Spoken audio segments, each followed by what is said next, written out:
कई बार तो लोग कोई राम राम कहता है तो नाराज हो जाता है, अगर मान लो कोई जैसे बाबा है उसको राम राम कहता है तो गुस्सा आ जाता है, क्यों? कोई राधे राधे कह दे तो गुस्सा आ जाता है, क्यों भाई, क्या बात है? अगर किसी का पूर्वजों का नाम लेना गलत है, बोलो नहीं, गलत नहीं है तो बोलो ना। कोई राम राम कहे तो आप कह देना जय सेवा की। वो पूछे कि तुम राम राम क्यों नहीं कहा, तुमको बताना कि हम राम से बड़े नहीं है इसलिए हम नाम नहीं लेते, हम उनकी भी सेवा देते हैं, ताली बजा, हम उनकी भी सेवा देते हैं, ये बताना पड़ेगा। अगर किसी के प्रस्तुतम बुजुर्ग मानव का नाम लिया जाए तो कैसा लगेगा, निगाना लगेगा ना भैया। गांव में कोई मुखिया है उसका नाम लेकर बार बार कोई चिल्लाए तो नाराजगी होगी कि नहीं होगी? कोई राधे राधे कहता है तो आप जैसे बात करें, वो कहेंगे राधे राधे क्यों नहीं कहा आपने, तो बता देना भैया, हम कहा बताएं, वो बुजुर्ग है, महापुरुष है और किसी के माता पिता और गुरु है, इसलिए हम उनका नाम नहीं लेते हैं, हम उनको भी सेवा देते हैं। इसलिए धरती की सेवा, गुरु की सेवा, समाज की सेवा, देश की सेवा, सेवा से दुनिया संसार चलती है और आप भी सेवा करते हो। अगर गेहूं बोए हो तो पानी देना पड़ेगा, यूरिया देना पड़ेगा, टीपी देना पड़ेगा। अगर सेवा नहीं करोगे तो गेहूं बड़ी नहीं होगी, छोटी कम रहेगी पर रहेगी, उग जाएगी, बस ताली खर्च बजाना पड़ेगा। ये सेवा का भाव होता है। अब लोगों ने कह दिया कि सिर्फ हमारे आदिवासी सेवा हुआ है, बाकी कोई नहीं बोलता। अरे बाबा ये क्या बात है भाई, ऐसा कुछ नहीं है। सेवा बहुत बड़ा मंत्र है। शाम सुबह जब के देखना पता करता हूँ, 1 साल लगेगा, 1 साल अगर आपने सेवा का मंत्र जाप कर दिया 1 साल लगेगा। जैसे आप ओम नमः शिवाय बोलते हो, ऐसा सेवा बोल देना, कुछ नहीं। माता पिता की सेवा, गुरु की सेवा, माता पिता की सेवा, गुरु की सेवा, तीनों तो है जगत में, माता पिता और गुरु। अगर ये नहीं होते तो मार्ग नहीं बनता। माता पिता बड़े कर देते हैं, स्कूल में छोड़ दिया जाता है। अगर गुरु नहीं होते तो ज्ञान प्राप्त नहीं होता। इसलिए हमें विचार करना होगा।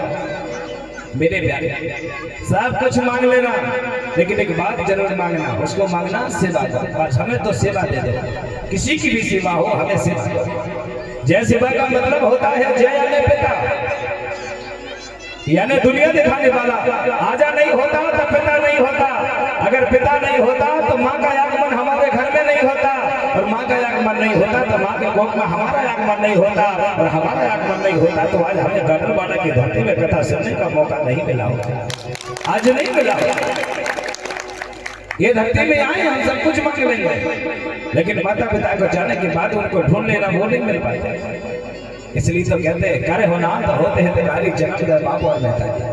इस जगत में पंचतत्व के बाद अगर कोई हमें इस धरा को पहचान करवाने वाले हैं तो वो हमारे माता पिता और गुरु।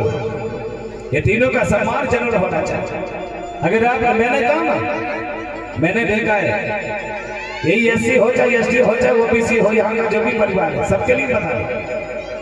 मैंने देखा है आज जाएंगे तो फलाने देवता के यहाँ, कल जाएंगे दूसरे देवता के यहाँ, नरसों जाएंगे दूसरे देवता के यहाँ। वो ढूंढता है यही परिवार और दूसरा कोई नहीं ढूंढता है। मैं तो सल्यूट करता हूँ वो मुस्लिम परिवार का, वो कहीं नहीं जाता, अपना अल्लाह यानी अल्लाह, ताली बजाओ, अल्लाह यानी अल्लाह, वो कहीं नहीं जाएगा। लेकिन आप हम सब एक दिन जाएंगे हनुमान जी के यहाँ, बाबा देख लेना, दूसरे दिन शंकर जी के यहाँ, बोले बाबा आप ही देख लेना।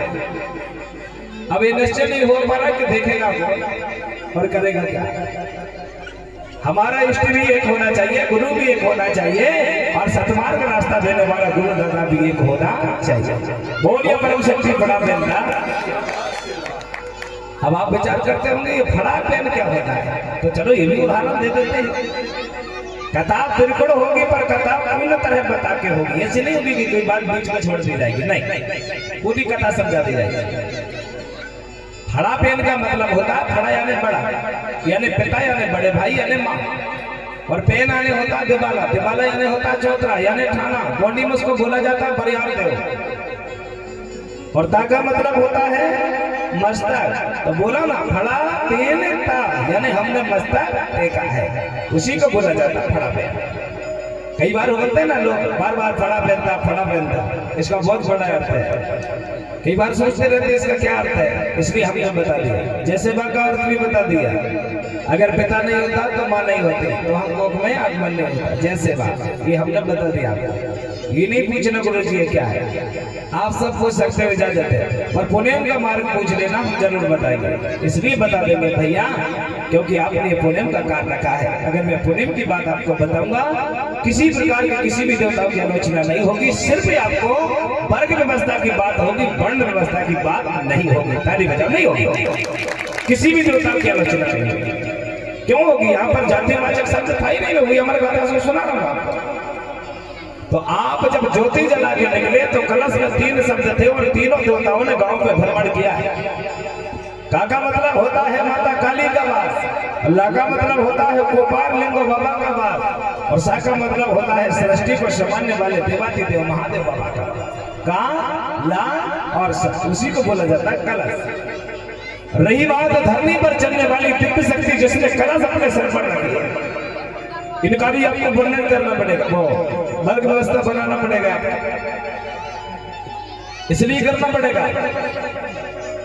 अगर आपने कभी भी भोजन किया होगा तो ध्यान रखना, मतलब ऐसा भोजन, रोज तो आप भोजन करते हो दाल चावल पूरी सब्जी, लेकिन कोई भोजन ऐसा बनाया जाता है जिसको हमारे हृदय पे टेस्ट लगता है। यानी मान लिया जाए आज हमने बड़ा बना दिया गया, क्या बोले जाते हैं आपके यहाँ, दरिया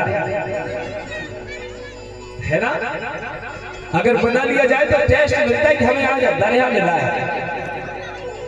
अगर नमक कम हो गई तो ये हाथ पता चल जाता है और जिबिया पता कर लेते हैं कितना नमक डालना है। देखो ना, अरे स्वाद मुख में लिया जा रहा है लेकिन नमक हाथ से डाला जा रहा है।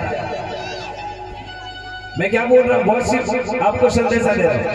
आप भोजन करते हो पर हाथ स्वाद देता है, नैन देखते हैं पर पलकें स्वाद देते हैं। जब चलते हो तो तलुआ चलते जरूर है, लेकिन हाथ उसको आगे बढ़ाने का कार्य देती है। और नैन जब तक आगे नहीं जाएंगे, जब तक पैर आगे नहीं जाएंगे। फिर से तारीफ हो जाएगी। शरीर की व्यवस्था 10 इंद्रियां होती है, 10 इंद्रियों में से वायु प्राप्त करने वाली और हर बात को समझने सोचने वाली 5 इंद्रियां होती हैं।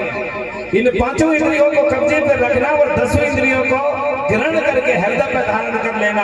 अगर उस मानव ने 10 इंद्रियों को कब्जे पे कर लिया तो वादा करता हूं वो किसी के सामने झुकने योग्य नहीं है, वो आगे चलता जाएगा। बोलिए दादा दाईदा, वो आगे चलता जाएगा। इसी प्रकार से कलश चलते हैं। अब यहाँ पे एक बार हमें एक बात पूछी गई थी, बोले गुरुजी ये धरती की थाली बनी शेषनाग की बाती, बोले एक और सवाल दीजिए। मैंने बोला क्या, और बोले जब गिरजा पूजन चली तो उन्होंने पूछा कहाँ घर लाती। मैंने कहा यार ये बात बहुत अच्छी कही है, ताली बजाओ, हाँ बहुत अच्छी बात है। तो उनको संदेशा दिया था मैंने, भैया ये बात ऐसी नहीं थी, ये तो हमारे लोग बैठ करके कथन करते थे। आपने दुआ कहा तो मैंने कहा मैं भी बता देता हूँ। उन्होंने कहा इस दुआ का अर्थ बताओ। फिर मैंने कहा हमारे बुजुर्ग कहा करते थे, हाथ नहीं पैर नहीं मुंह नहीं देखा और अपने तक में कौन चलाए बेटा, जैसे भगवान ने तुझे बनाया उसने तक नहीं देखा। ताली बजाओ, हाँ ऐसा बोला। अब उन्होंने कहा गुरुजी हमारा अर्थ नहीं मिला, नहीं मिल पाएगा। क्यों? मैंने कहा इसलिए नहीं मिलेगा, उस समय पर कोई वेद पुराण नहीं थे। जिस समय की मैं गाथा सुना रहा, उस समय पर कोई वेद पुराण नहीं, तो कैसे मिल पाते? धन्य हो वो तो महान पुरुषों ने जो गाथा आप लोगों के बीच में रख दी। तो फिर मैंने उनको संदेशा बताया कि धरती दाई में हर प्रकार का रंग बदला हुआ है। कहाँ धरो लाती शेषनाग की बाती, ये बात कहने पे अच्छी लग सकती है, लेकिन अगर इसकी वर्ग व्यवस्था बना दी जाए तो पूरी बात बन जाएगी। बोले बताइए। मैंने को ये धरती दाई पे अगर कहीं किनारे पे टमाटर का वृक्ष लगा हो, उसी के किनारे पे पपीता का वृक्ष लगा हो, उसी के किनारे पे आम का वृक्ष लगा हो, लेकिन समाज सबको अलग अलग देती है। अगर आप कहोगे कि इस कथा में इस बात को बता दी जाए तो ये संभव नहीं है, क्योंकि उस समय पर कोई वेद नहीं थे। फिर से ताली बजाने कोई वेद नहीं था। इसका स्वाद अगर चिप सकते हो तो हमारे गदा को श्रवण कर सकते हो। उन्होंने थोड़ी देर के बाद मुझे कहा गुरुजी आपने बहुत अच्छी बात की, क्योंकि अमर गाथा है। इस अमर गाथा को पहचानने के लिए पहले तो धरती माता का रंग पहचानना होगा। इस मैया को जिसने पहचान लिया तो समझ जानो जगत में सब कुछ मिलेगा। यहीं से अन्न जल पानी पवन पवन सब कुछ मिलता है। बस माँ को पहचानने वाला होना चाहिए। जैसे हमारी माँ को सवाल पहचान लिए कि अब ये हमारी मैया है, इसी प्रकार से माता धरती को पहचान जाना कि हमारी माता है। तो समझ जानो जगत संसार में आपका जीवन का इस और कदम बढ़ जाएगा, इस और कदम बढ़ जाएगा। सारे लोगों की बात और संदेशा मेरा है, कहाँ तक कदम बढ़ेगा यह ध्यान रखना। कभी भी आप बाबा बनने की कोशिश नहीं करना, कभी आप संत महात्मा बनने की कोशिश नहीं करना, कभी आप कुंवारे नहीं रहना, ताली बजा नहीं रहना। एक किसी धर्म संस्कृति पर नहीं। आप कहते होंगे गुरुजी संत बनने से हमको फलाने उसमें जाएंगे इसमें जाएंगे, अभी कोई कहीं नहीं जाता है। अगर आप कुंवारे रहोगे तो समझ जानो जाने के बाद पंचतत्व झेलता नहीं है, क्योंकि अगर यहाँ पे जन्म लिया है तो जोड़ी बनने के लिए लिया गया है। अगर कुंवारे रहोगे तो भले संत बन जाओ या कितना भी मेहनत क्यों ना बन जाओ, लेकिन धरती पे जब जाओगे वृद्ध हो जाओगे तो माता धरती नहीं झेलती, कहती है कि तुमको मैंने जिस काम के लिए पहुंचाया था वो काम तुमने नहीं किया, ताली बजाओ, नहीं किया। हमारे लिए कभी संत नहीं होना चाहिए। कोई हो एससी हो चाहे एसटी हो चाहे ओबीसी हो, जो भी हो, मुझे उस नहीं है माना हुआ। अगर धरती पे आए तो विवाह सम्मान जरूर होना चाहिए परिवार चलने के लिए, क्योंकि कोया बच्चों का एक अर्थ होता है। अगर हमने कुछ नहीं देखा है तो माता ने सब कुछ देखा। कहा ना मैंने, हमें तो जवानी एक बार आती है, धरती दाई को जवानी हर साल आती है। हमें जवानी एक बार आती है मगर धरती दाई को हर साल जवानी आती है। हम तो बड़े हो जाते हैं, माता पिता की वाणी नहीं सुन पाते हैं, पर ये धरती दाई सबकी सुनती है, सबकी। कोई चोरी करने वाला भी चले तो सुनती है, कोई रोज भी गाली दे तो सुनती है, गंदगी करे तो सुनती है, क्योंकि शपथ जो ले रही मैया। जब माँ के कोख से जन्म होता है तो सिर आगे और दोनों हाथ जोड़ के आते हैं और धरती माँ से कहते हैं कि माँ, मेरी माँ ने 9 महीना तक मुझे सेवा कर ली है, अब मैं तेरे शरण पे आ रहा हूँ। बेटी हो तो कहती आ रही हूँ, लाज रखना, मेरे पैर में कांटा नहीं करने देना। कभी और रात में भी चले जाओ, अगर नाग देवता भी हो चाहे कोई हो, किनारे पर निकल जाओ, लेकिन कुछ नहीं होता है। वो तो कभी अचानक ऐसी कोई घटना हो जाए तो बात दूर है, लेकिन धरती माता कभी इस प्रकार से दुर्भाग्य नहीं होने देती। ताली बजाओ, नहीं होने देती। ये शपथ की बात हो जाती मैया, क्योंकि जन्म होता है तो सिर और हाथ दोनों जोड़ के माता धरती पे आते हैं। एक पल के लिए तो 9 महीना रखने के बाद भी माता बेहोश हो जाती है, हमें छोड़ देती है उस पल पे। कौन कहाँ है उसे परवाह नहीं है, बेहोश हो जाती है। उसी को तो लोगों ने कहा था कि जन्म होता है तो बेमाता लिखने आती है नसीब को, कोई लिखने नहीं आता है। हमारी माता जब बेहोश होती है और उसके बाद में जैसे होश में आती है, हमें जन्म देने के बाद जो पहले मुख से माँ का निकल जाए वही हमारे मस्तक में लग जाता है, क्योंकि माता ही हमारी बेमाता होती है। बेहोश हुई और उसके बाद में होश में आई तो हमारी माता बेमाता बन जाती है। और वही जो शब्द पहले बोली गई है वही हमारे बच्चे कहो या तकदीर का हो या किस्मत का हो, वही बेटा होती है जो पहला शब्द माँ का होता है। बोलिए दादा दाई का। अच्छा, एक पहचान हो जाए जरा, मैं एक शब्द बोलने जा रहा हूँ, आप क्या बोलते हैं मैं देखना चाहता हूँ। बोलिए नर्मदा मैया की।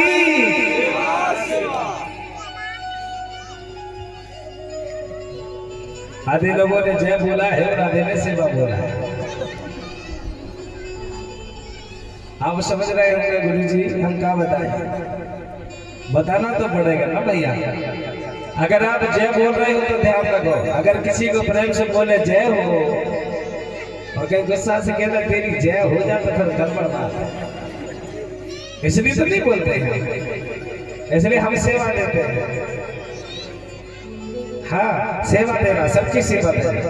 तो मैंने कहा ना भैया, जब माँ जन्म देती है तो धरा धरती दाई हमें संभालती है, और जब मैया संभालती है तो यहाँ पर कोई भी चींटी मूंगी पशु पक्षी सबकी पहचान रखती है। आधी रात में बगैर चप्पल के निकल जाओ पर माता पैर में कांटा नहीं करने देती है। पर पूछना चाहता हूँ आज आप मुझे सबूत दे हुए, कौन कौन है जो सुबह उठ के माता धरती के पांव पड़ते हैं? कौन कौन पड़ते हैं? इधर भैया पे नहीं? हाँ, अच्छा बताओ, कितनी माताएं हैं जो सुबह उठ के अपने पति के पांव पड़ती हैं?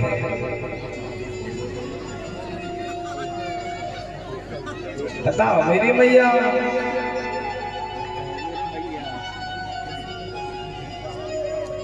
कहा गुरु जी का बताएं, कल तो पी के आगे रहे, हम नहीं पढ़े पाए। ऐसा भी होता है ना भाई।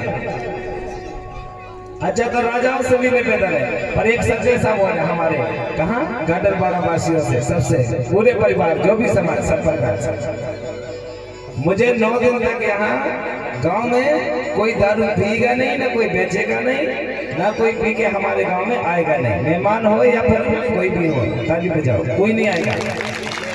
पीना भी नहीं है और झगड़ा भी नहीं करना, क्योंकि मैं भले भगवान नहीं हूँ, लेकिन मैं यहाँ से जो बोलूंगा वो जरूर होगा, क्योंकि मैं प्रकृतिवादी हूँ। मैं किसी का भेदभाव नहीं करता, ताली बजाओ नहीं करता, इसलिए अगर मैंने बोला तो वो जरूर होगा। और समस्या होगी तो मैं हूँ ना आपके साथ, पर हाथ उठाना पड़ेगा। चलो उठाओ, हाँ गुट्टी बोलो, खुली नहीं लगी, एक सांस बोलो। हे धरती दाई, आवाज कब आ रही राजा? हे धरती दाई, हे माता पिता, आज मैं गाडरवाड़ा की पावन धरती को साक्षी मानकर, जोर से साक्षी मानकर शपथ लेता हूँ, आज के बाद शराब, दारू, राजश्री, गुटखा भी नहीं खाऊंगा। बोली परम शक्ति पड़ा। आपने पहले दिन में शपथ लिया, मुझे बहुत अच्छा लगा, बहुत अच्छा लगा। इसी प्रकार से मां कहती है कि बेटा सुन जरा, ये धरा पर आया है सिर्फ एक बात, मैं आपको संदेशा देते हैं। सुबह उठना, गांव पर लेना। और एक बात और पूछना चाहता हूं, कौन कौन है जो 4 बजे जाग जाते हैं? बताओ भैया, क्या बात है? हाँ अब मुझे बताओ, मैं एक समस्या पूछना चाहता हूँ, अभी प्रमाण हो जाएगा। कौन कौन 4 बजे जगते हो आपने बता दिया। अब मुझे बताओ कितने के कमर, सिर दर्द और ज्यादा परेशान रहते हैं? कौन कौन रहते हैं? हाथ उठा के बताओ, उठाओ ऊपर करो तो अभी बीमारी ठीक हो जाएगी। हाँ तो इसका मतलब है तुम 4 बजे नहीं जगते। प्रमाण है भाई, 4 बजे जगने वालों की कमर दर्द नहीं करती है ना भैया? सरपंच साहब का है ना जी? हाँ नहीं होते, वो तगड़े होते हैं ना भैया। 4 बजे जगना पड़ेगा तो कमर दर्द नहीं होगी, बीमारी भी नहीं होगी। चलो कोई बात नहीं। अब मुझे बताओ, जाग जैसे ही जाते हो तो आप कितने लोग हैं जो अपने बिस्तर को गिड़ी करके रखते हैं? इसका बहुत बड़ा रहस्य हम समझा रहे हैं ना आपको। कौन कौन अपने बिस्तर को गिड़ी करता है जी? अब आपको गुरु जी इसका रहस्य बताइए तो सुनो जरा। जिस घर में बिस्तर पड़े रहते हैं और जब सूरज महाराज आते हैं तो विचार करते हैं कि बताओ, मैंने निद्रा देवी को इतनी बड़ी रात बनाई थी कि जा सबको सुला देना और जल्दी जगा देना, लेकिन मैं आ गया था तब बिस्तर पड़ा। इसका मतलब है उनके घर में दरिद्रता प्रकट होती है। सूर्य की किरण पड़ जाती, अगर बिस्तर पड़े में तो समझ जाओ दरिद्रता प्रकट होती है। उस घर में उस घर के बच्चे का ज्ञान प्राप्त नहीं होता है। आप कभी भी हो, अगर आप बिस्तर पर पढ़ते हो तो समझ जाओ ज्ञान आधा बढ़ता रहेगा, एकीकृत नहीं हो पाएगा मन। बिस्तर पे बैठ के नहीं, आपको बढ़िया नीचे धरा पर बढ़िया चटाई बिछा के पढ़ना चाहिए। ताली बजाओ। ज्ञान धरती से कनेक्टिविटी रहना चाहिए। मैंने देखा है बढ़िया पलंग पे बैठे वहीं पर पढ़ाई चालू हो रही नहीं। अगर ज्ञान प्राप्त करना तो धरती दाई से कनेक्टिविटी होना चाहिए, क्योंकि माँ ने जब जन्म दिया था तो माता धरती ने संभाला था, और जब ज्ञान प्राप्त हो रहा तो कौन बताएगा? माता धरती हमको संभालेगी और ज्ञान भी प्राप्त करेगी। घर में बिस्तर हमारे सूरज मारा जाने से पहले घर में झाड़ू लग जाना चाहिए। कितनी देवियां हैं जिनके घर में झाड़ू लग जाती है? वाह मेरी मैया, धन्यवाद, बहुत अच्छी बात। कितनी देवियां हैं जो घर झाड़ते समय जो अनाज निकलता है उसको